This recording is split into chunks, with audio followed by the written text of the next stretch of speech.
But let's turn attention now to what is happening with the BECE, because the West Africa Examination Council is contemplating hiring its own invigilators after 16 GS teachers who were supervising the basic education certificate examination were arrested for various infractions just 3 days into the exams, escalating more practices in previous years pushed WAEC to implement stricter monitoring mechanisms, leading to the swift apprehension of these corporates who have since been handed over to the police. And my colleague, Mamisi Nyamisha Thompson, breaks down the figures.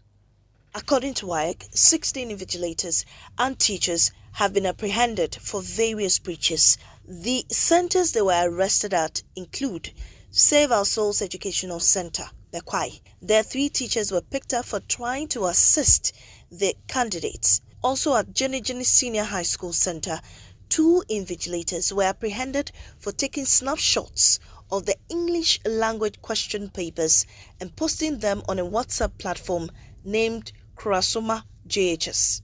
Now, in Kranza Senior High School, an invigilator, Abiam Danso, was arrested with a mobile phone on which were answers to the religious and moral education questions. At Chemu Senior High School, Tema, a teacher, Amwako Joseph, was arrested for taking pictures of the question papers and posting on a platform named Apo Lord for BECE 2024. At Liberty Hill School Center, an invigilator, Farouk Patrick, was arrested for taking pictures of the science paper and handed over to the police.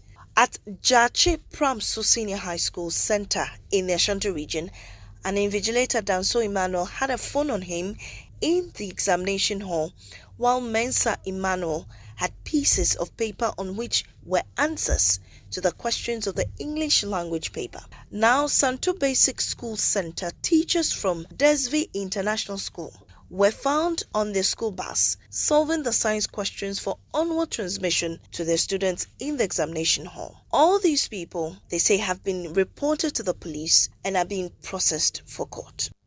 Well, we can now also hear from the head of WAEC in the Ashanti region, Divine Wolanyo. He describes how 2 teachers were caught in the act. This teacher had met the private schools and had charged them 6,000 cedis. And so immediately we asked for the removal of that teacher. He had another accomplice. She also was removed. There was an issue. You had the town folk coming, trooping in. That happened to be an open center. Open in the sense that it's no wall. So that center has been changed, has been moved. So they are moving to a place that is wall, more secure, so that the town folks will not have access to nothing will happen to the candidates who are writing the exam. So when they go, they should stay off the school campus. We have asked for police reinforcement. If they get arrested, they shouldn't blame anyone. They are intruded. They are not supposed to be at the center. If you are not part of the examination official, you are not expected to be at the center. So that's the WAEC Ashanti region head, Divine Wolanyo, describing to us how some of the teachers were caught in the act.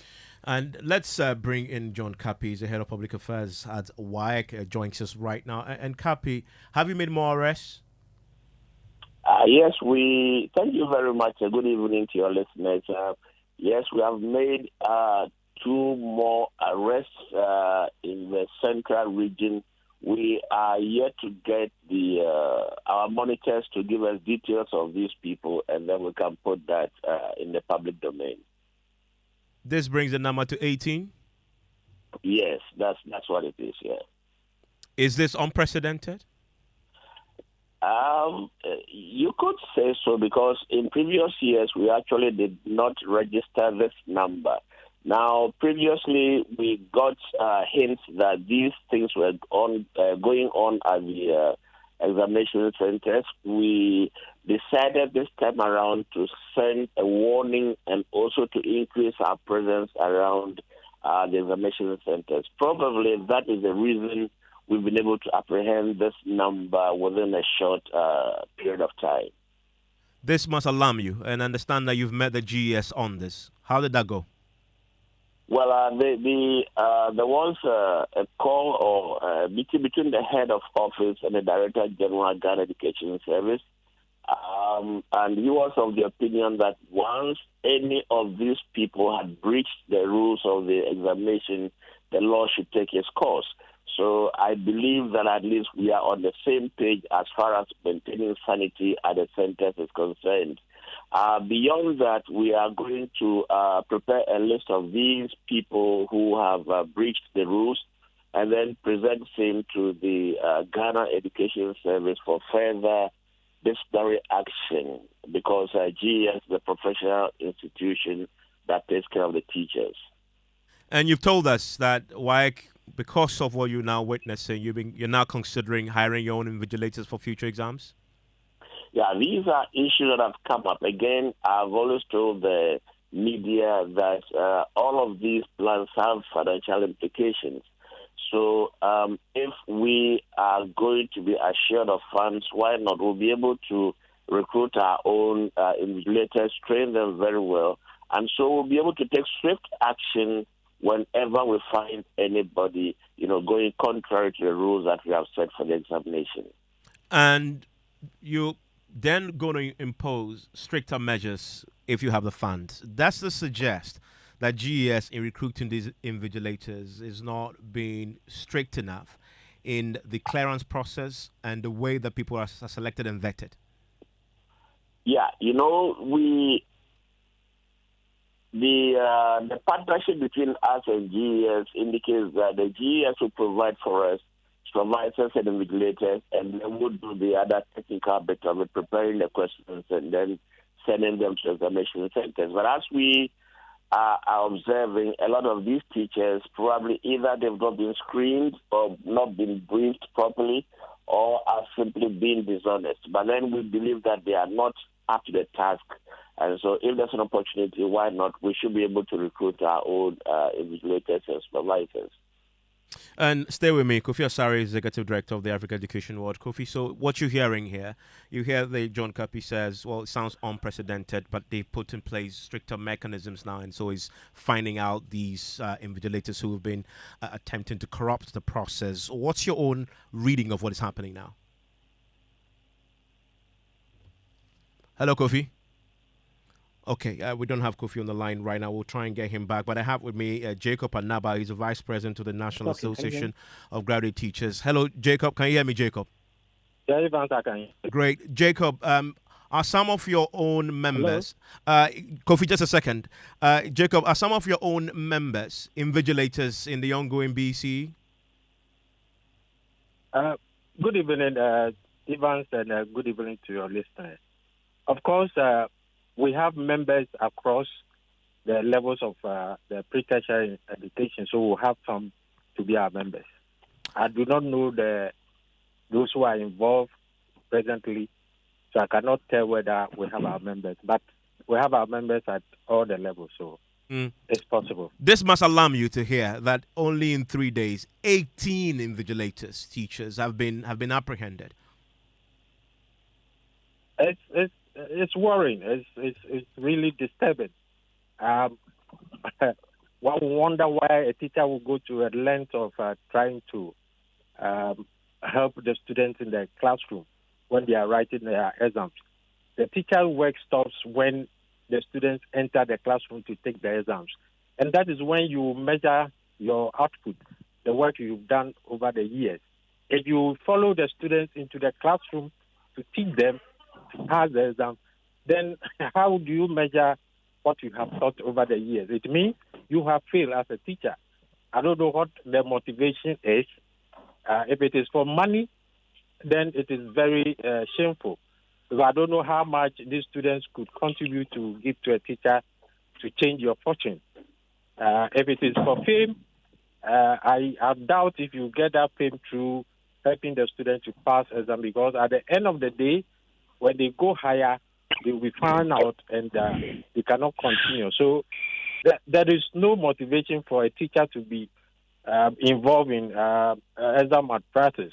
We always admonish our teachers not to take part in those activities so that, the profession will remain the way we want it to be. Obviously, that admonition isn't working, is it? As we wait to establish whether these individuals who have been arrested are your members or not, teachers are involved in this nonetheless. what is it that your organization, NAGRAT, plan to do if it's indeed established that these 18 teachers include some of your members? Yes, of course. The law must take its course.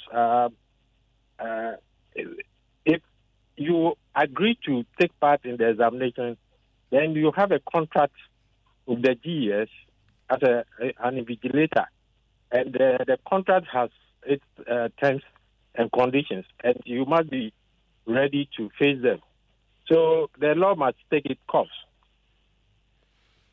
But at the end of recruitment, and you say what you do is to admonish them, that is not enough, is it? It's a proper screening needs to happen, proper vetting of these individuals. We are not involved in the examination. It is GES that recruits the teachers, and the GES must ensure that they recruit the best. Like he said, they must be screened. When you go to the schools, you ask the headmasters for the teachers that you can rely on. I'm sure we'll get them. And GES must be ready to pay money that is commensurate with the work, so that teachers will not be motivated to be involved in this malpractice that we see during examination. So we must be realistic with how we give to the teachers when they invigilate. I mean, Kofi Asare, you've just had the bedding shifted onto the GES to do a bit more proper screening and vetting. From where you sit and the way you study what happens with the recruitment process, what has gone wrong here? Apologies there. A terrible connection to one of the guests on the line. Hello, Kofi Asare, can you hear me? Okay, we may have lost Kofi there. John Kapi, you've met with the GS already. We've handed over the 18 suspects to the police. Hasn't this affected the integrity of the ongoing exams? Well, for now, we cannot tell, because at the time these people were apprehended, we could not tell the spread of whatever it is that they had on them. What we can do would be that for now we have a record of all the areas where these people were picked up. And so when we are doing the marking, we will scrutinize and, find out whether there has been any form of collusion, because obviously when these things are brought into the candidates, they copy word for word. All the mistakes are the same. All the correct bits of the responses are the same. So then we are, convinced that indeed something, went wrong at the center. So for now, we'll allow the candidates to go on and then wait until it's time for marking for us to ascertain whether indeed they benefited from these things or not. Kofi, this is a crisis, is it not? What must happen now? Well, as we keep saying, you can't do the same thing over and over again and expect different results. That's all I have to say. We know what to do. What must we do? We have been recommended to government since 2020 that insofar as teachers who teach students are invigilators, are supervisors, there is no way you can end examination room collusion or any form of examination of malpractice in the room, because the main profiteers from that business are the same teachers who are invigilators or teachers who are supervisors. And that is the first step in curbing examination room collusion. WAEC is suggesting that they may be forced to recruit their own invigilators. Would you support that? So that was on page 9 of our WAEC 2022 report, and in our WAEC 2024 report, we recommended that. We've had discussions with the ministry, with Parliament, with WAEC, all the stakeholders, and we emphasize that. The issue is that I see WAEC to be willing to do that, but the resources available to WAEC from government, it doesn't support that, because, as I said, WAEC engaged teachers to do the regulation because the financing regime supports that. They can owe government staff, than owe private staff for that long. And also the inadequacy, the amount is not too much. And so if you're engaging government staff who are already paid by government, something small at the top-up may be appreciated compared to engaging a private security firm. But if we really want to solve this problem, we must rise above the budgetary issues and look at the effectiveness and efficiency in engaging external agencies, including private security, because they know that once they don't conform, their contract will be cancelled. I'm talking about the private security companies. And so it's about government rising up to the challenge to resource WAEC to decisively deal with examination collusion. But as it stands now, what we are reporting is not news. It goes on every day. It's just that the news is that people have been caught. But in terms of the act, it is regular. It is not an exception. Thank you very much, Kofi Asare, Executive Director of the Africa Education Award. Jacob Anaba is the Vice President of NAGRAT, and John Kapi, Head of Public Affairs at WAEC. And you have your children writing WAEC at all? No, please. Any WAEC exams? They are Not older BECE. and younger. What about the WASI? Older and younger. Okay. Yeah. But they will write? No, not Older yet. and younger. Older and younger. Will the younger write? Sometime to come. Older is Sometime to obviously... come, I'm sure they would have fixed everything. Okay. Yeah. No, but we all remember writing BECE. I didn't remember. I don't recall encountering any teacher assisting me. I think I just wrote my own exams there. Did you? When you wrote BECE? Yeah. You had any teacher helping you? Not at all. Not at all. I mean, at that time, just to quote the submission by my colleague in the newsroom, Lawrence, he was talking about how the teachers were at that time very strict on the student, And so I don't know whether it's happened. I remember an incident at the SS level when they had to do oral English, and some people didn't hear Professor Dolphine's pronunciation well, and it was a mass. But the invigilator said, we are going to go ahead. So and they're charging huge sums, 6,000 CDs. Definitely the parents are paying. The kids can raise 6,000 CDs, although we've heard that some of the children are also doing susu, to pay. Mostly, we heard from Kapi last week that they found a platform where the parents actually are also coming together now to just like what the NAGRAT official said, this thing has always been there. Maybe we are now reporting more on it in terms of cheating. Maybe the skill, it's now worrying. There are instances where there's even a leak before the day, and you go into the room and the exact questions are there. Well, we've heard from WAEC say that they've now zoned the areas where they picked up these teachers, and they'll be scrutinizing the papers once they receive it to see if they see a trend, because they repeat the mistakes even in that case. So when they say the boy is that coming, you read the boy is that everybody coming. in that room will write that, then you know there's an issue.